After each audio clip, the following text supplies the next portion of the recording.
துளாராசி மையன்பர்கள், துளாராசியை பொறுத்த வரைக்கும் 9ஆம் இடத்துல உங்களுக்கு குரு வந்துடுறார். அப்போ 9ஆம் இட குரு உங்களுக்கு என்ன செய்வார் அப்படின்னு பார்த்தா, இடம் விட்டு இடம் பெயரக்கூடிய துளாராசி மையன்பர்கள் எல்லாத்துக்குமே பெரிய யோகத்தை கொடுப்பார். இடமாற்றத்தை தருவார். அரசு உத்தியோகங்கள் இருக்கக்கூடியவங்களுக்கு பணி மாற்றம், பணி இடமாற்றம் இதெல்லாம் கொடுப்பார். டிரான்ஸ்ஃபர் இதெல்லாம் கிடைக்கும். ப்ரொமோஷன் கிடைக்குமா? கிடைக்கும். ரொம்ப துல்லியமாக கணக்கெடுத்து வாழக்கூடிய, தனக்கடுத்து இருப்பவரை பார்க்குறீங்களோ பார்க்கலையோ, ஆனால் கணக்கெடுத்து வாழக்கூடிய அற்புதமான ராசிக்காரர்கள் துளாராசிக்காரர்கள்.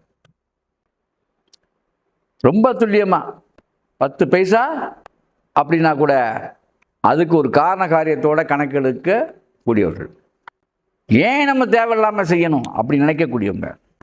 தேவைகளை சரியாக புரிந்து கொண்டு அதற்கொற்ப வாழக்கூடிய மனிதர்கள் துளாராசிக்காரங்க. தராசு முனையம்பாங்க துலாம் அப்படின்னா. எப்படி பார்த்தாலும் தனக்கு 2 படி கூட வந்துட்டாலும் அடுத்தவனுக்கு 2 படி கம்மியாக போகணுங்கிற நோக்கம் அதிகமாக உள்ள அன்பு ராசி துளாராசி. சரி, அப்படிப்பட்ட ஒரு நல்ல ராசிக்காரங்க தான், ஒன்றும் தப்பு இல்லை. துலாவுக்கு தான் கொண்ட விருப்பம் நிறைவேறணுங்கிறதுல ரொம்ப ஆர்வம் செலுத்துவீங்க.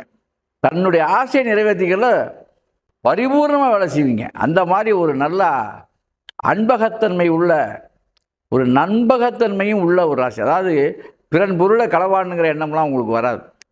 துளாராசிக்காரங்களுக்கு அந்த எண்ணம் வராது. ஒரு நேர்மையான ஆளுகளாக நீங்கள், ஆளுமையான நேர்மையான ஆளுமை மிக்க ஒரு நல்ல ராசிக்கு, ஆண் பெண் 2 பேர்த்துக்கும் சொல்கிறேன். துளாராசி ஆண் பெண்காரங்க ரொம்ப நேர்மையானவர்களாகவும் இருப்பீங்க. அதில் என்ன மாட்டுக்கிறது இல்லை. உங்களுக்கு இந்த துளாராசிக்கு இப்போ நம்ம கணக்கெடுக்கும் போது 6ஆம் வீடு, உங்களுக்கு 6ஆம் வீட்டுக்குரிய ஆதிபத்தியம் வகிக்கக்கூடியது தான் இன்னைக்கு சனி பகவான். 5ஆம் வீட்டில் ராகு வந்துடுது.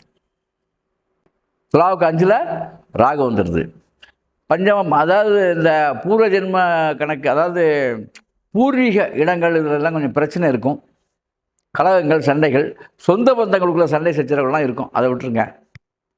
அப்புறம் இந்த வருஷம் என்னடான்னு பார்த்தா 6ல் சனி இருக்கிறதுனால ஏதோ ஒரு வகையில் சிரமப்பட்டு பணம் சம்பாதிக்கிற வாய்ப்பு இருக்கும். அதிர்ஷ்டம் சொல்ல முடியாது.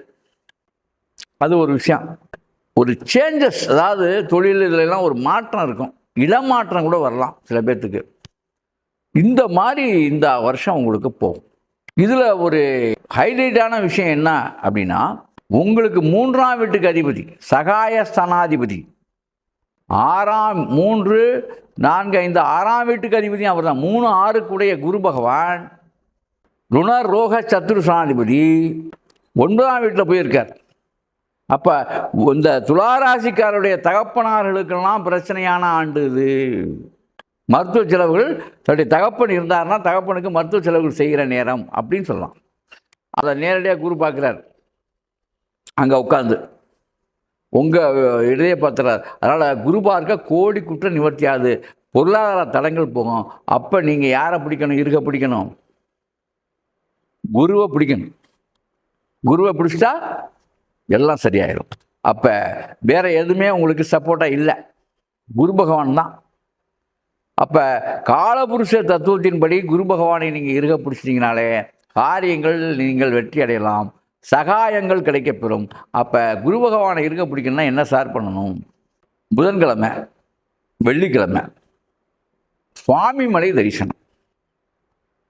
கும்பகோணம் பக்கத்தில் இருக்கக்கூடிய சுவாமி மலைக்கு நீங்கள் சுவாமிநாத சுவாமியை போய் பார்த்துட்டிங்கனாலே நீங்கள் பெரிய நிலையை அடையலாம். சம்பங்கி மாலை வாங்கி கொடுத்துருங்க.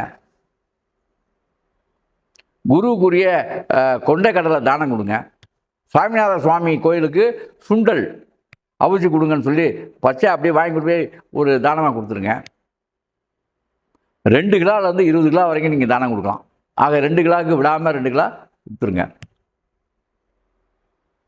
அந்த மாதிரி ஒரு நல்ல ஒரு அமைப்பு அதை செஞ்சிட்டிங்கனாலே உங்களுக்கு இந்த சனீஸ்வர பகவானால் ஏற்படக்கூடிய, ஆனால் 5ஆம் வீட்டுக்கு அதிபதி உங்களுடைய குழந்தைகள், அதை சொல்ல மறந்துட்டேன், உங்களுடைய குழந்தைகள், அதாவது துலாவில் பிறந்த ராசிக்காரங்களுக்கு இந்த வருஷம் தன்னுடைய பிள்ளைகளால் பிரச்சனைங்கிறான். கொஞ்சம் கவனமாக பார்த்துக்கணும். பிள்ளைகள் சொல் பேச்சு கேட்க மாட்டார்கள், அதெல்லாம் பார்த்துக்கணும். இதுக்கெல்லாம் அந்த சுவாமிநாத சாமியை போய் நீங்கள் இது பண்ணணும். அதே மாதிரி சுவாமிநாத சுவாமிக்கு வந்து செவ்வாடை எடுத்து கொடுங்க.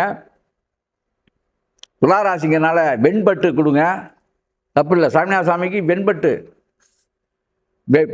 துண்டோ இல்லை வெண்பட்டு வேஷ்டியோ கொண்டு போய் சுவாமிநாத சாமிக்கு போற்றி ஒரு சம்பங்கி மாலையை போட்டு கொண்டைக்கடலை 600 கிராம்லேருந்து 6 கிலோ வரைக்கும், இல்லை 2 கிலோலேருந்து 9 கிலோ வரைக்கும் தானமாக கொடுத்துருங்க. நல்ல மாற்றம் ஏற்படும். அது மட்டும் இல்லை, இந்த துளாராசிக்காரங்களுக்கு வந்து இன்றைக்கு நிலைமையில் பார்க்கும்போது 4ஆம் வீடு ரீதியாக குடியிருக்க வீட்டில் ஏதாவது கடன் எதுவும் வாங்கியிருந்தீங்கன்னா அது கவனமாக இருக்கணும். சொத்து ஜப்திக்கு வர்றதுக்கு அல்ல பிரச்சனை பண்ணுறதுக்கு இந்த கடன் தொல்லைகள் அதிகரிக்கிறதுக்கான வாய்ப்புகளும் இருக்குது. எதையும் அடமானம் வச்சுருந்தால் அதில் கொஞ்சம் விழிப்புணர்வோடு இருக்கேன். சொத்து பிரச்சனைகள்லாம் வருங்கிறது நான் முன்னே சொல்லியிருக்கேன். ஆக இதையெல்லாம் சரியாக்குவதற்கு தான் நான் சுவாமி மலைக்கு போயிட்டு வந்துருக்கேன்னு சொல்கிறேன். சுவாமி மலைக்கு போனால் அதெல்லாம் மாறும். என்ன கிழமை சார் போகணும்? உங்கள் கிழமையில போங்க, வெள்ளிக்கிழமையில போங்க, புதன்கிழமையில போங்க. சம்பங்கி மாலை அதெல்லாம் சொல்லிட்டேன் முதல்ல, அது மாதிரி செய்யுங்க. சரியா? ஆகவே துளாராசி என்பவர்கள் இந்த ஆண்டு சுவாமி மலையில் கும்பகோணத்துக்கு போகிற வழியில் இருக்கக்கூடிய சுவாமி மலையில் இருக்கக்கூடிய சுவாமிநாத சுவாமியை தரிசனம் செய்து கரிசனமாக இந்த ஆண்டு சிறப்புற ஆண்டாக நீங்கள் மாற்றிக்கொள்வது உங்கள் கையில் இருக்கிறது. ஆகவே துளாராசி மெய்யன்பர்களே, இப்படி செய்து அப்படி வாழுங்கள். அற்புதம், ஆனந்தம்.